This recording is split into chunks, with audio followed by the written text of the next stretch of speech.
So, apologies, I don't see my presenter notes.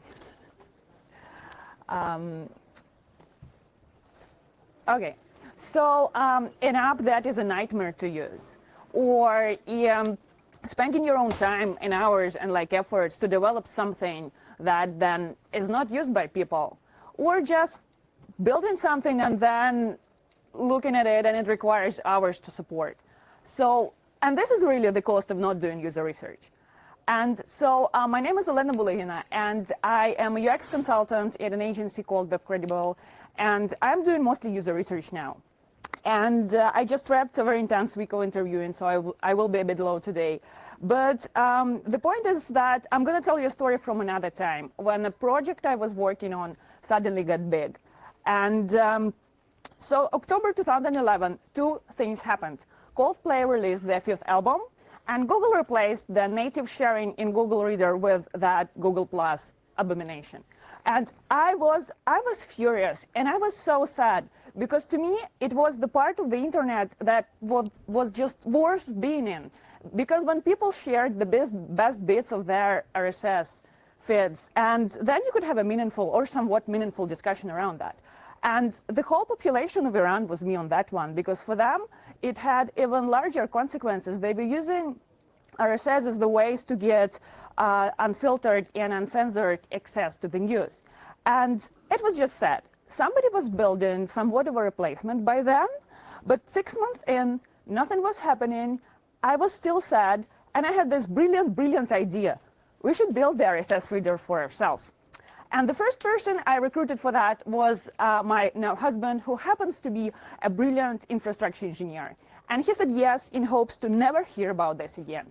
And then the second person I pitched this idea to was my good friend, who was 19 at the time, and he was very upset that he still hasn't achieved greatness yet. So I promised him an amazing project, and three of us off we went. And then next 2 years, they honestly feel like a blur to me right now. But we managed to do some design work, and we set up infrastructure, we get it working, we got our 100 users, and then 500 users, and then we got 5,000 people from Brazil. They're amazing, by the way.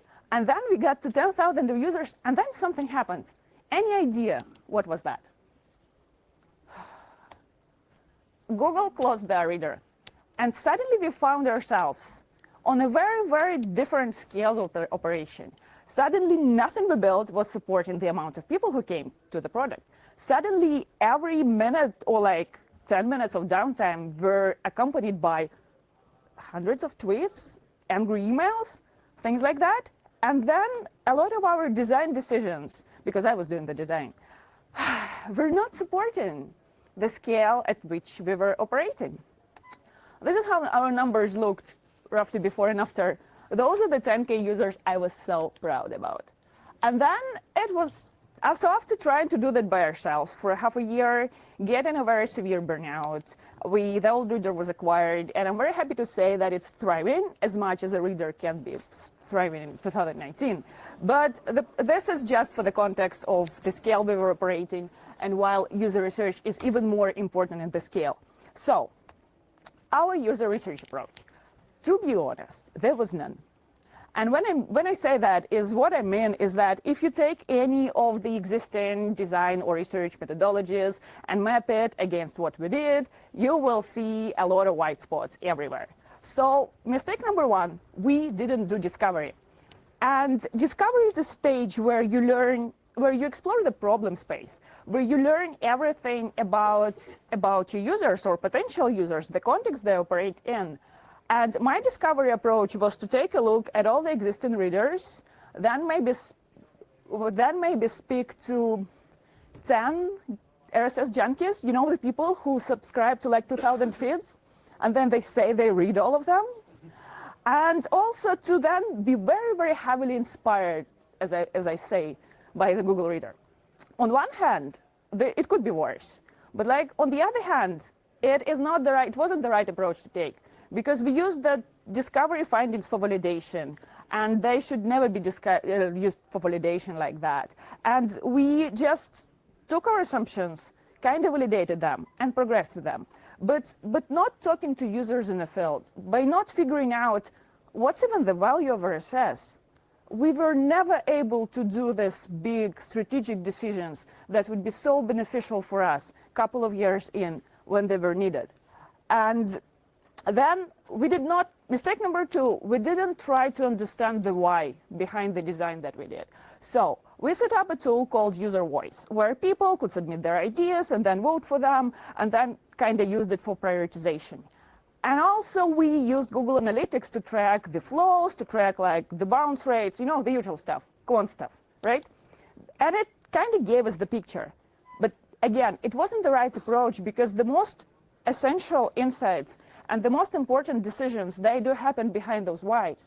And for example, people in User Voice, there was a very vocal minority of hardcore RSS users. And they all voted for a feature called bookmarklets, where you could share the bits of the internet that were not in your like RSS feed into your reader, right? And it was voted as the most wanted feature. And we took it and we spent hours doing that. Iterations of like not getting it right. Lots of developmental effort as well. And it was done by like one guy. And in the end, you know what? It was used by less than 10% of actual users. Of our core audience, they kind of didn't care. And then imagine if we would just do it right. And if we just got what is important in the sharing. And then we would never start with a bookmarklet. And honestly, it might not even be in our roadmap at all. And finally, and this is the value of user research. So like, this picture is from Twitter. And like, you know what? If you have these balls full by the beginning of the day, and by the end of the day you come to 3 empty balls, are you sure that you understand the process that happens in between? Because most likely you're not. And this is why it's essential to understand the why. It's essential also to test with real users, which was our next mistake. We did not test with real users. And looking back, I don't know why. So we didn't have the resources, and then we were spreading ourselves so thin that it was never in top of our priorities. But let me just talk what we missed there. We missed usability issues, and we had to fix them on the go. So imagine bad user experience, and then imagine even worse user experience, because somewhere there's a team of people trying to fix that. This is just not a viable approach to take.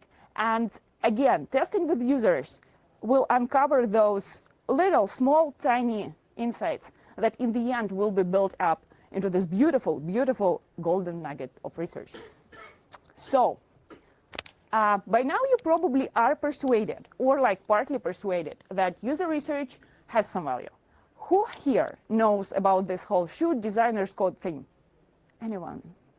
No? Okay, my friends know, good.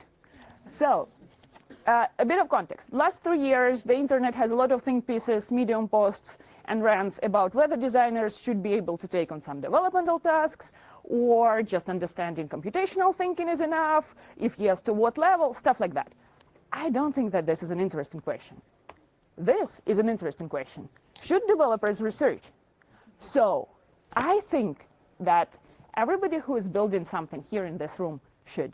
And because essentially, if you're one person working on something, or if you're a team of 3 people, 2 people, 5 people, realistically, you have only one choice. It's between not doing any research at all and doing something by yourself. And in this case, I will always, always advocate for doing something by yourself. Because essentially, user research is not science, even though we kind of use scientific methods. And user research definitely is not art or design, even though both of them are involved a bit. It is risk minimizing.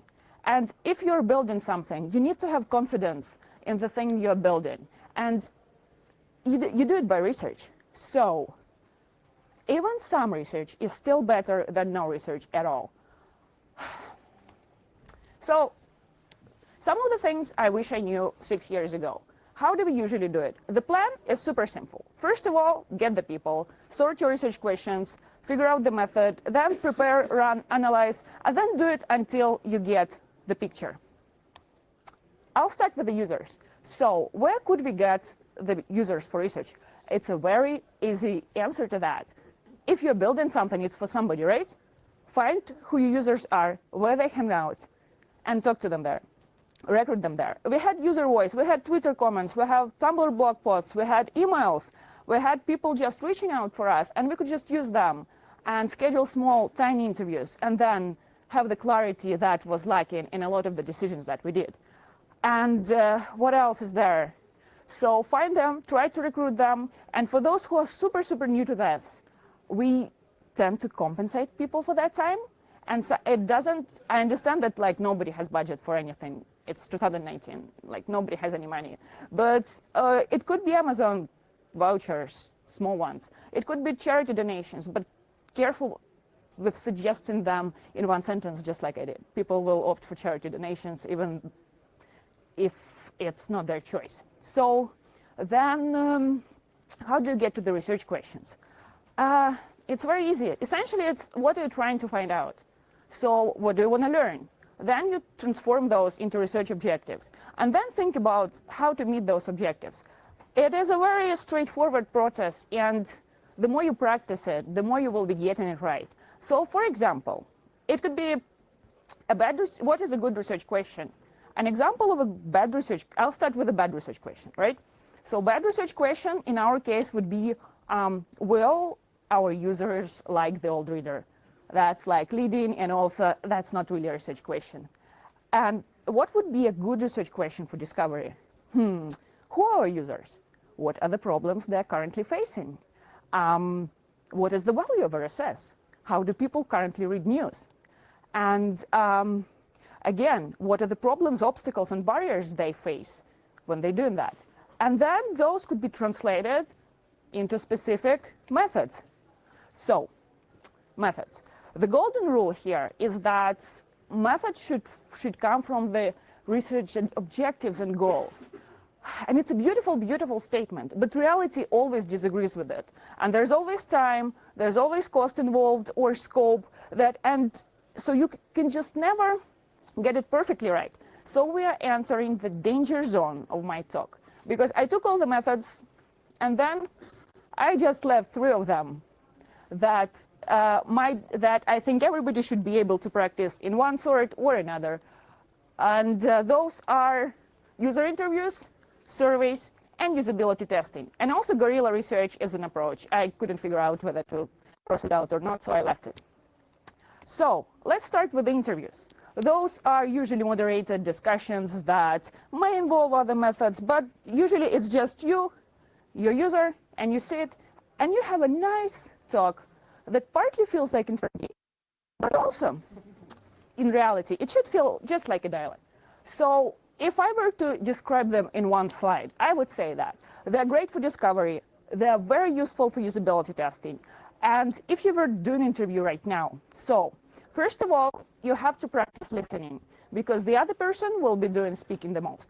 And so to quote Hamilton, it would be like, talk less, smile more. Then write a guide. It will help you, because the interview never goes right. So like write a guide that will have the order of the questions, the flow of the interview, but never use it verbatim, because people will see when you're trying to read the questions. Then also beware of the leading and closed questions. This is what we are absolutely obsessed about in the researchers community, that you should never ask something like which button will take you to a checkout, because that is a leading question. But however, asking something more generic, something more open, something like, if you were to proceed right now, how you would do this? That is a not leading question. Also, watch people's body language. And this is something that is very hard to get right. But people will say one thing, and then they will be very tense. Most likely it means they mean something else. And also dive in with the right mindset to the interviews, because you're not there to validate people or test them. You're there to learn everything about them. And so usability testing is another, it's like a golden standard of what we do in user research. So prepare everything in advance. Always do the pilot. If you're unsure, do several pilots, because this is where most obvious flows and most obvious things will just pop up. Again, the same. Listen much more than you will be speaking. Do not prompt people, and maintain impartiality. I cannot stress how important is the last one, because you have to be there a bit like independent. And if you're building this thing, you're so usually in love with it, or you hate it so much, then it's very hard to be impartial in this sense. And then the surveys. Now, those are very hard to get right because they look easy, but in reality they don't. And what I suggest to you is to use very focused, very small, dedicated surveys for early product research. They do wonders because this is how you can learn about people's attitudes and behaviors and also try to figure out how to prioritize things you're doing. Now, you will have to do a lot of research on your own, which means that Googling. And there is a brilliant approach that other people are taking is Google Ventures and their approach to this. So just find them on Google Ventures Medium, and that's all. And I'll skip a bit because it's 5 minutes left. So this thing, when running research, again, those look like general good rules for life as well. So plan everything in advance, allow yourself more time, always plan the lunch break. I recently had a research session where I didn't plan it and I didn't have a lunch break. It was horrible. Then be flexible with your approach because you never know what will go wrong. Everything might go wrong. But hope for the best, expect the worst, and find a buddy. Again, this is a good rule for life as well, but to quote government digital services, user research is a team sport. You will need somebody to support you and also take notes. So let's recap. Oh, more slides. Great. So let's recap what we learned. As how the reader team never did any user research and how sorry they are about that now, and how you can not follow their steps and do some of the user research to help yourself get it right. So this is my last advice to everybody who may be inspired by this talk to do something by themselves. Allow yourselves not to get it right every time. And also allow yourselves not to get user research right at all. Because when you talk to a researcher, us, we will be obsessed with methodology and questions and perfect phrasing. And it's very easy then to be obsessed about maybe I'm not doing this right. And this obsession stuck. And then research feels overwhelming. And it doesn't have to be. Because in reality, you're helping yourself. And again, if you come with an engineering mindset, you're mostly thinking about quantitative and sample sizes and where is the statistical significance in this thing. And again, we are not trying to prove anything there. We are not trying to extend the results on the population. And we are definitely not trying to get published. What we are, again, trying to do is to minimize risks and maybe add some, it's a bit like gambling, honestly. If I were to have a metaphor for the user research, it will be gambling. And trying to kind of help yourself from the future.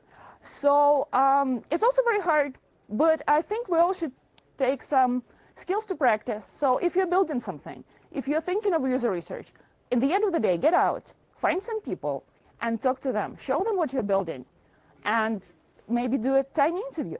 If this approach feels terrifying to you, I assure you, it absolutely is. I still feel dead inside when I need to do this type of research, when I need to talk to a person and show them some website, and I'm in a cafe. But in the end of the day, people are pretty great, and everybody will be helpful. So yeah, and having some data, however small or however imperfect it will be, is better than having no research at all.